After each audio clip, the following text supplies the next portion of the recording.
Hello students, now we will study the science of class 6, lesson 7, page number 82.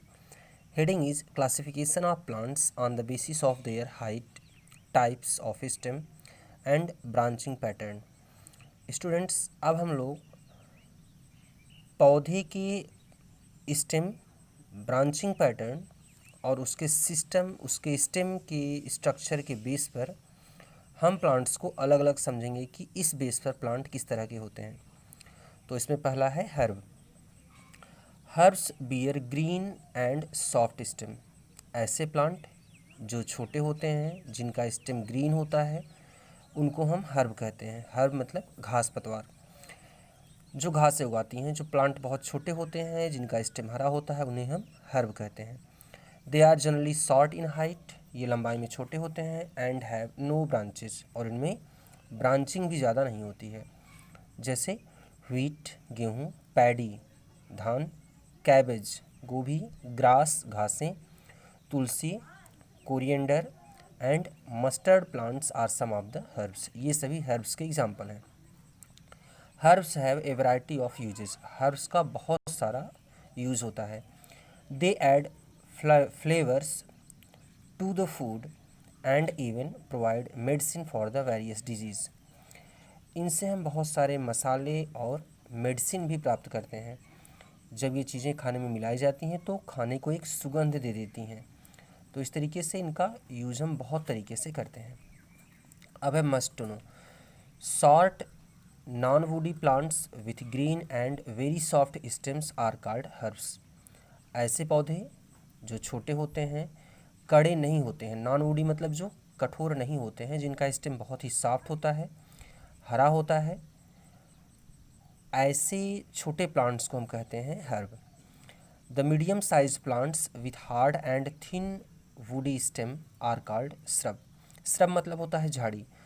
जो medium size के plant होते हैं, जिनका stem कठोर होता है, इनमें ब्रांचिंग बहुत ज़्यादा होती है, इन्हें हम श्रब कहते हैं, झाड़ियाँ कहते हैं। The tall plants having woody thick and hard stem or trunk are called trees. ऐसे पौधे जो बहुत लंबे होते हैं, बहुत कठोर होते हैं, जिनकी मोटाई भी ज़्यादा होती है और इनमें ब्रांचिंग भी ज़्यादा होती है, इनकी ब्रांचें भी मोटी मोटी होती हैं, तो ऐसे लंबे लंबे पौधों को हम लोग ट्रीज़ कहते हैं, पेड़ कहते हैं। तो इस तरीके से स्टूडेंट्स, हर्ब का मतलब होता है साग, जो बहुत छोटे पौधे होते हैं। श्रब का मतलब होता है झाड़ियाँ, और ट्रीज़ का मतलब होता है बड़े बड़े वृक्ष या पेड़। अब हम पढ़ते हैं shrub. Shrubs they are taller than herbs. ये हर्ब्स से बड़े होते हैं। They have thin branches which start from the base of the stem above the ground and spread in every direction. They have thin branches. इनकी branches छोटी होती हैं। ये पौधे जो होते हैं, ये हर्ब्स से बड़े होते हैं। इनमें जो ब्रांचिंग होती है, ज़मीन के पास से ही निकलना शुरू कर देती है, और ये हर दिशाओं में फैल जाते हैं, झाड़ जैसे लगते हैं, और इनकी जो ब्रांचेज होती हैं कठोर होती हैं। लेमन, जैसे इसका एग्जाम्पल होता है नींबू का पेड़, रोज़, हीना मेहंदी का पेड़, are some examples of the shrubs. Students, जो बेर हम लोग खाते हैं, गांव में बहुत उगता है, यह भी श्रब का एग्जाम्पल होता है। स्टूडेंट्स, अगली हेडिंग है trees. They have many branches that spread on the single stem at a certain height from the ground. Trees ये ऐसे पेड़ होते हैं, ये ऐसे पौधे होते हैं, जिनका तना पहले ज़मीन से थोड़ी ऊंचाई पर ऊपर उठ जाता है, और फिर थोड़ी ऊंचाई के बाद ब्रांचिंग स्टार्ट होती है। मतलब जो शाखाएं निकलती हैं, ब्रांचेस निकलते हैं, वो स्टेम से थोड़ा ऊपर निकलते हैं। Trees can be further classified in various categories. Trees को हम फिर से और भी कैटेगरीज में क्लासीफाई करते हैं। किस बेस पर? ऑन देयर साइज़, कि ट्रीज़ की साइज़ कैसी है। विड्थ ऑफ देयर ट्रंक, उनके जो मेन ट्रंक है इसकी मोटाई कितनी है। देयर हाइट, ऊंचाई कितनी है। देयर एज, ट्रीज़ की एज कितनी होती है। इस बेस पर हम उनको फिर से क्लासीफाई करते हैं। Trees are also very useful for us. पौधे हमारे लिए, ये जो ट्रीज़ होते हैं, ये भी हमारे लिए बहुत ही इंपॉर्टेंट होते हैं। They gives us wood to make furniture and huts. इनसे हमें लकड़ी मिलती है, और इस लकड़ी की सहायता से हम फर्नीचर बना सकते हैं, झोपड़ी बना सकते हैं, और भी चूँकि इनकी लकड़ी बहुत मजबूत होती है, हम इस लकड़ी का बहुत सारा यूज़ करते हैं। They give oxygen and maintain the carbon dioxide content in the air. ये हमें सांस लेने के लिए ऑक्सीजन पौधों से ही मिलता है, और इस तरीके से ये कार्बन डाइऑक्साइड की मात्रा को हवा में स्थिर या निश्चित बनाए रखते हैं। They also help in preventing soil erosion. ये मिट्टी के कटाव को भी रोकते हैं। मिट्टी बारिश या हवा के कारण कट के दूर चली जाती है, इसे सॉइल इरोजन कहते हैं। और अगर पादप वहाँ पर हैं, पौधे वहाँ पर हैं, तो मिट्टी नहीं कटने पाती है।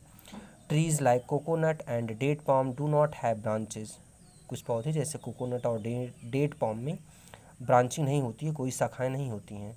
Mango, neem, apple, guava etcetera are some of the common trees we see in our neighbourhood. और हमने अपने आस पड़ोस में बहुत सारे पेड़ जैसे मैंगो आम का, नीम का, एप्पल का, गुआवा का, और ऐसे बहुत सारे पेड़ हमारे आसपास हैं जो हमने देखे हुए हैं। अगले heading students, creepers. Creepers have weak stem due to which they can not stand upright. Creepers ऐसे पौधे होते हैं जिनका स्टेम बहुत ही कमज़ोर होता है, और इतना कमज़ोर होते हैं कि ये सीधे खड़े नहीं हो पाते हैं। They spread on the ground horizontally. ये ज़मीन के ऊपर ही पड़े रहते हैं। God is the example of creepers. जैसे जो लौकी होती है, ऐसे बहुत सारी सब्जियां आपने देखी होंगी जिनका पूरा पौधा ज़मीन पर ही फैला रहता है, और ये सब क्रीपर के एग्जाम्पल हैं। They have tendency to develop new plants on their own. और ऐसे इन पौधों से भी अपने आप दूसरे पौधे उगाते हैं, दूसरे पौधे भी इनसे अपने आप डेवलप हो जाते हैं। स्टूडेंट्स देखिए यहाँ पर मिंट और गॉड, इन दोनों का जो फिगर है ये नीचे दिया हुआ है। स्टूडेंट्स अब हम लोग पेज नंबर 83 पढ़ेंगे। हेडिंग है climbers. Climbers also bear very weak stem. Climbers का भी स्टेम बहुत ही वीक होता है, कमज़ोर होता है। They can either move horizontally और वर्टिकली। इसलिए ये हॉरिजॉन्टली मतलब ज़मीन के साथ ग्रो करते हैं, या फिर किसी पौधे के सहारे ये उसके सहारे ऊपर चढ़ जाते हैं। They take support on the neighbouring structures and climb up. इनके आसपास जो भी स्ट्रक्चर होता है उसकी सहायता से ये ऊपर चढ़ जाते हैं, जैसे पी मटर, बोगनवेलिया, मनी प्लांट और क्लाइंबर्स। आप ये फिगर में देख रहे हैं कि कैसे ये पौधे अपने जो इनके पास स्ट्रक्चर है उसकी सहायता से ये ऊपर चढ़ जाते हैं, इन्हें हम क्लाइंबर्स कहते हैं। और ऐसे बहुत भी सब्जियां हमारे आसपास उगती हैं, ये भी क्लाइंबर्स होती हैं। Fact file. The most massive tree in the world is giant sequoia. हमारे धरती के ऊपर जो सबसे बड़ा प्लांट होता है यह सिकोया का होता है, giant sequoia. Its trunk is about 8 metre in diameter. इसका जो तना होता है उसका डायमीटर लगभग 8 मीटर होता है। लार्ज, ये बहुत लंबा होता है। Enough to drive a road through if a hole is curved into it. यदि इसके स्टेम में हम एक होल कर दें तो ये इतना चौड़ा होता है कि इसके अंदर हम लोग ड्राइव कर सकते हैं, गाड़ी लेकर के चल सकते हैं। Now share your thoughts. Find out the names of different kinds of herbs, shrubs, climbers, creepers and trees in your neighbourhood. आप अपने अड़ोस पड़ोस में ऐसे पौधों को देखिए और उनका नाम लिखिए जो हर्ब्स हैं, शाख हैं, श्रब्स हैं, झाड़ियाँ होती हैं, क्लाइंबर्स, क्रीपर्स या ट्रीज़ हैं। Tell your friend about the names. और आप अपने फ्रेंड को उनका नाम बताइए। This way you will find out the variety of plants grown in different areas in your city. और इस तरीके से आप अपने शहर के और भी दूसरी जगहों पर उगने वाले विभिन्न पौधों के बारे में जान सकते हो, और उन्हें क्लासीफाई कर सकते हो कि हर्ब हैं, श्रब हैं, ट्री हैं, क्लाइंबर्स हैं या क्रीपर्स हैं। तो स्टूडेंट्स इस तरीके से आप अपने आसपास उगने वाले पौधों के बारे में जान सकते हैं। स्टूडेंट्स जितनी भी घासें हमारे आसपास होती हैं जो छोटी होती हैं इन्हें हम हर्ब कहते हैं। ये हरी होती हैं और लगभग इनका जीवन काल 5 से 6 महीने या 1 साल के अंदर ये पूरा इनका लाइफ साइकिल कंप्लीट हो जाता है। ये सब हर्ब्स होती हैं। श्रब जो होती हैं ये झाड़ियाँ होती हैं, और हमारे आसपास ऐसे बहुत से पेड़ होते हैं जो श्रब टाइप में होते हैं। इनका पेड़ बहुत ज़्यादा हाइट का नहीं होता है, 3 मीटर की हाइट तक इनकी जो ऊंचाई होती है, और इनमें ब्रांचिंग बहुत ज़्यादा होती है, इसमें कांटे भी आ सकते हैं।